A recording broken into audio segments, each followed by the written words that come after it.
российско-грузинская война, а это именно была российско-грузинская война, несмотря на то, что в Москве не хотели считать так, а подают свое участие как исключительно миротворческое, либо как стороны посредника.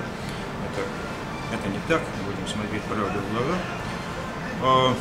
Так вот, эта война, конечно, очень серьезно изменила вообще ситуацию на постсоветском пространстве, отношение к России в странах СНГ со стороны элит, со стороны населения, со стороны, скажем, бизнес-сообщества и так далее. И это нужно разделять. Мы не можем говорить, что, например, отношение, скажем, там, к Украине, отношение Украины такое-то. Нужно говорить отношение руководства Украины, нужно говорить отношение Восточной Украины либо Западной Украины, да? Разделять это. И отношение как бы бизнес-сообщества тоже там разное.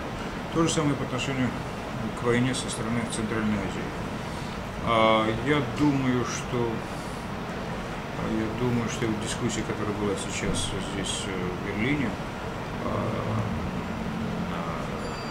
на круглом столе, на конференции, показывает, что среди элит существует таких национальных элит, государствообразующих, да, и есть очень серьезное опасение, что это настолько усилило решимость Москвы, российского руководства применять силу в случаях, когда в некоторых странах СНГ политика может не понравиться Москве или силовой части российского руководства, что они могут начать действительно размахивать дубиной и ее даже применять.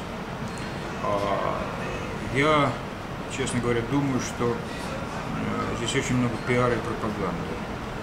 Я думаю, что в некоторых странах СНГ могут захотеть намеренно эксплуатировать эту тему страха внутри своей страны, чтобы еще больше эксплуатировать как бы необходимость, чтобы больше нарастить образ, но если не врага, но необходимость, так сказать, наращивания усилий по охране суверенитета, так сказать, по мобилизации, так сказать, общественного мнения на защиту своих режимов, что только, мол, этот наш существующий режим способен отстоять суверенитет и наше с вами национальное государство. Да? Умные руководители должны в реальной политике действовать именно так, то есть умные, циничные, потому что реалполитика – это всегда циничная политика. Так устроен мир, к сожалению, и поэтому нужно, если отвлекать в сторону, говорить, нужно гражданское общество, чтобы всегда ограничивать этот цинизм руководства. Да? Вот.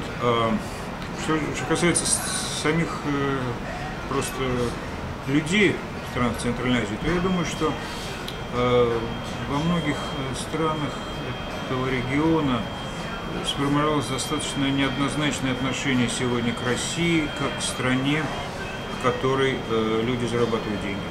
Очень много гастарбайтеров в России, в Узбекистане, в Киргизии, в Таджикистане, из этих стран, да, за исключением, может быть, только Казахстана, да и, наверное, Туркмении. Но не потому, что в Туркмении не хотят, потому что не могут поехать зарабатывать деньги, да. Вот, я думаю, что очень многие испытывают смешанные чувства. Знаете, если не говорят, что такое смешанные чувства, это когда твоя теща на твоей машине падает в пропасть. Вот, есть, может быть, искушение испытывать смешанные чувства. С одной стороны, страх перед усиливающейся, так сказать, позицией России, на которой могут многие гастарбайтеры азиатского происхождения в России испытывать вот это националистический угар русских, которые сегодня шалеют от этой победы на войне в Грузии. Это могут бытовым образом испытывать на себе там узбекские либо киргизские гастарбайтеры. Да, их просто бьют, убивают, измываются. Да. Это было и до грузинской войны, а теперь может быть и после. А с другой стороны, может существовать определенное злорадство по поводу американцев, клиентов которых как бы грузин, которых патронировали американцы. Их так вот, что называется, опустили, наказали. Я уверен, что есть и это ощущение среди некоторой части населения в этой зоне. Но если говорить мою точку зрения, вот как я считаю, что страхи, связанные с возможностью того, что в Москве могут решиться на произведения Советского Союза на аншлюз бывших республик, они не то что преувеличены, они абсолютно не обоснованы. Несмотря на всю риторику, которая сегодня идет из Москвы, этого уже не будет. Ну, просто не будет. Мне долго рассказывать, почему это не будет, я точно знаю, что этого не будет. С другой стороны, если возникнет ситуация, в которой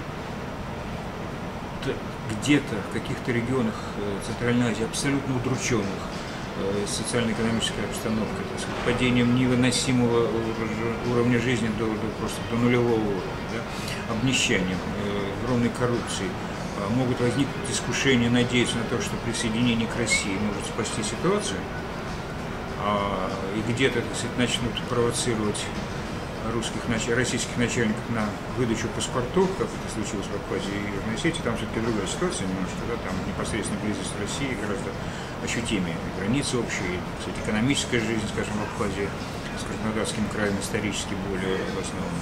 Так вот, если такое искушение возникнет где-нибудь в Центральной Азии, то тогда в Москве могут начать разыгрывать такую карту. Я просто вот недавно вернулся из Таджикистана, и там, например, на Бадахшане известно, что, в общем, началась некая история с раздачей российских паспортов. И возникли иллюзии, что может быть такого рода прецедент, абхазско-осетинский, в защите своих граждан, может Россия использовать и Бадахшане. Да? Я считаю, что это невозможно, но иногда в нашей политике невозможно становится возможным.